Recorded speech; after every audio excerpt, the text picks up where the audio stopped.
Ano makarinig yung mamang mo, anak? Na-damage daw yung eardrum niya dahil sa pagpipilit na humahanap ng butas yung mga alupihan. Nang bigla na lang may umalingaw-ngaw na alaala sa tenga ko. Saka ko naalala ang malakas na paghiling ko kanina habang nagkakasagutan kami ni Mamang. Natatandaan ko ang sinabi ko na sana mabingi na lang ito, total hindi niya naman ako pinapakinggan. Hindi maaari ito. Wala na tayong magagawa, anak. Bibigyan na lang daw ng antibiotic yung mamang mo para hindi na siya ma-infection sa mga iniwas sugat ng insekto. Tata, kasalanan ko po ito.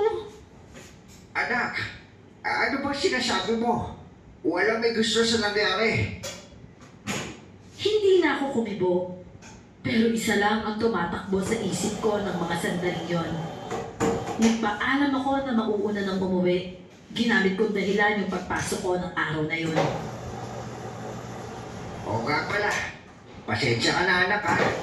Ang sabi kasi manatili daw muna kami kahit hanggang umaga. Saka para makatulog na din yung mamang mo. Naiintindihan ko po yun, Tang. Sige po. Yumakap na ako sa kanya at hinigpitan ko yun. Pinipigil ko ang sariling maiyak. Hindi ka ba magpapaalam muna sa mamang mo? Baka nagpapahinga na po siya, Tang eh. Ayaw ko na po siyang abalahin. Ikaw na lang po ang magsabi na umuwi na ako. O sige, mag-iingat ka ha. Tumango naman ako at tuluyan ng lumabas ng ospital. Pagdating ko sa bahay, agad akong nag-empake. Bago ako tuluyang lumabas ng bahay, gumawa muna ako ng letter para kina Mamang at Tatang. Recording? Hindi ko mabasa kung hindi ba siya ako masama. Ano meron at gusto mong makita yung noo ko? Tumitig naman siya sa akin. Parang tinatansya kung sasabihin ng totoo o hindi. Ang totoo niyan, may nahanap kasi ako nilalang. Ilang taon ko na rin siyang hinahanap eh. Oh, ano naman kinalaman ng noo ko? Kanina kasi nung humangin, napansin ko lang may balik ka sa noo mo. Hindi kasi yung palatanda ko sa pinapahanap ni Dato Adlaw sa akin eh. Dato? Dato Adlaw? Special. Oo. Baby pa yung alam niya, nakita kasi ko mula sa kanya. Si Dato nagpasalit-salit na sa mga pinagkakatiwalaan ng nito, ipakahanap sa... Ayos ka lang?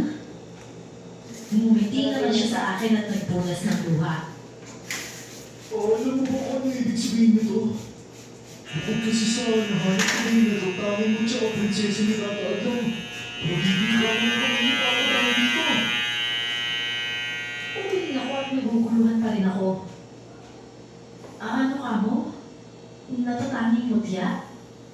Oo, isa ka alaman sa namin namin. Matagal na usap-usapan kung totoo. Balik ako sa nakaraan. Pero mukha naman siyang normal. Ang totoo, maayos nga ang forma nito at mukhang may sinasabi sa buhay. Kailangan kita maisama. At maiharap kay Dato Adlaw. Yun na yung kumpanyang tulutan mo ko, miss. Cesar ang pangalan ko. Sesa, bagay sa yung pangalan mo. Pinaikling prinsesa. Ako naman si Alain. Totoo ba yung mga sinasabi mo, Alain? Ibig ko sabihin, may dato kang tinatawag? Hulaan ko. Marami kang katanungan sa isip mo tungkol sa naiiba mong kakayang taglay. Tama ba ako? Masasagot yan lahat kapag sumama ka sa akin ngayon. Napahinto ako. Nagtataka kung sino ba talaga siya. Gayon pa man, tumango na lang ako. Marahas ako nakabuntong hininga. May parte sa akin na natatakot dahil baka mamaya miyembro lang ng masasamang loob ang lalaki. Pero naalala ko kung paano sumipa ang survival instinct ko kapag nalalagay ako sa peligro. Dahil doon ay nagkakasuro ako sumang-ayon sa kanya. O sige, pero ngayon pa lang aalalahanan na kita. Huwag mo ko lolokohin. Dahil hindi ko marunong maawa sa mga taong sinungaling at makakabuso. Walang duda. Taglay mo nga yung tapang ng tatay mo. Halika na. Malayo-layo pa yung magiging biyahe natin. Ang akala ko ay magbabas kami. Pero nagulat ako nang yayain niya ako sa isang kulay puting kotse. Bakit mo ko tinatanong ng ticket kanina? Tsaka, ano ba nang ginagawa mo dito sa terminal kung may sasakyan ka naman pala? Hindi ko pa rin talaga maiwasan magduda. Hanggat may nasisilip akong butas para paghinalaan siya. Mag-uusisa talaga ako. Napadaan lang ako dito para magpahinga.